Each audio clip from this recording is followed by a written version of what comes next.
no céu acima e na terra abaixo, eu sou o mais honrado. Então, família, agora a gente vai falar um pouco sobre o budismo. O budismo é a quinta maior religião do mundo, perde só pro cristianismo, o islã, que a gente já trocou uma ideia, a religião hindu ou hinduísta, as pessoas que se consideram sem religião, e em quinto lugar, o budismo. Buda não é um deus e não existe o Buda. O Buda é um estado que qualquer pessoa pode chegar a atingir, mas daqui a pouco a gente fala um pouco sobre isso.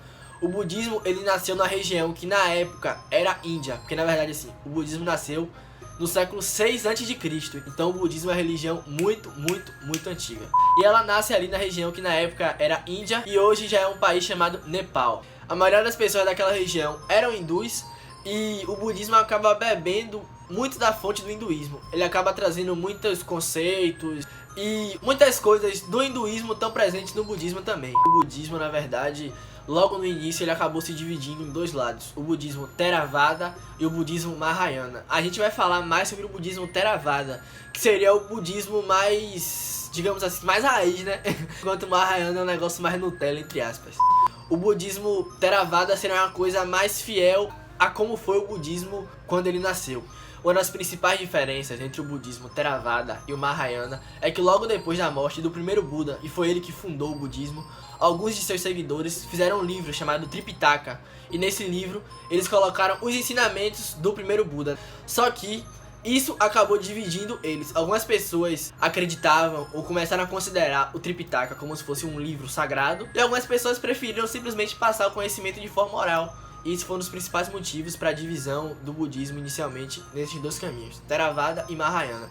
Os Theravada eram aqueles que acreditavam que o Tripitaka era um livro sagrado, que decidiram tornar o Tripitaka um livro sagrado, e os Mahayana, aqueles que simplesmente preferiram passar as coisas de forma oral. Apesar do nascimento na Índia, o budismo acabou entrando mesmo na sociedade no Tibete, que é um pequeno país que tem lá na região próxima. Tanto que o budismo Theravada, que é o budismo mais tradicional, muitas vezes pode ser chamado de budismo tibetano, porque o budismo e Tibete acabaram sendo um belo de um casamento. Então muitas vezes você pode achar budismo tibetano está se referindo ao budismo Theravada, que é o budismo mais tradicional. Mas quem ficou responsável mesmo por expandir o budismo foi a China, porque em determinado momento a China invade o Tibete e lá ela entra em contato mais profundo com o budismo, e lá, depois de aprender sobre o budismo, a China acaba espalhando o budismo pelo mundo a partir do contato que ela teve com o Ocidente.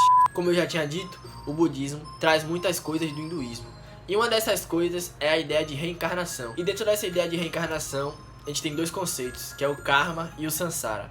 O karma, eu acho que a maioria das pessoas já sabe o que é aquela questão da gente ter vidas passadas e as experiências das nossas vidas passadas vão se acumulando.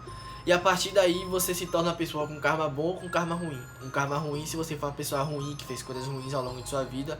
E um karma bom se você vai fazendo coisas boas, ajudando as pessoas e tudo mais. Justamente o karma que vai guiar o samsara. Porque o que é o samsara? É um ciclo de reencarnação do budismo. E ele é composto por 6 mundos. E aí, depender do karma que você tenha, se for um karma bom, se for um karma ruim, vai decidir para que mundo você vai. O mais importante de todos esses mundos, a gente pode dizer que é o Manusia, que é o mundo dos humanos. E somente no Manusia que você pode atingir o estado de Buda. Acho que uma das coisas mais interessantes que a gente pode falar sobre o budismo é a ideia dele sobre a criação do mundo. Na verdade, não é bem uma criação do mundo. Os budistas acreditam que o universo sempre existiu, sempre esteve ali. E eles acreditam que o universo é regido por uma verdade universal. E o que seria essa verdade universal? É uma palavra que os budistas chamam de Dharma. O Dharma seria a verdade universal que rege o mundo. Mas assim, o Dharma com D maiúsculo é a verdade universal que rege o mundo. Mas o Dharma com D minúsculo é a verdade universal de cada indivíduo. Valeu?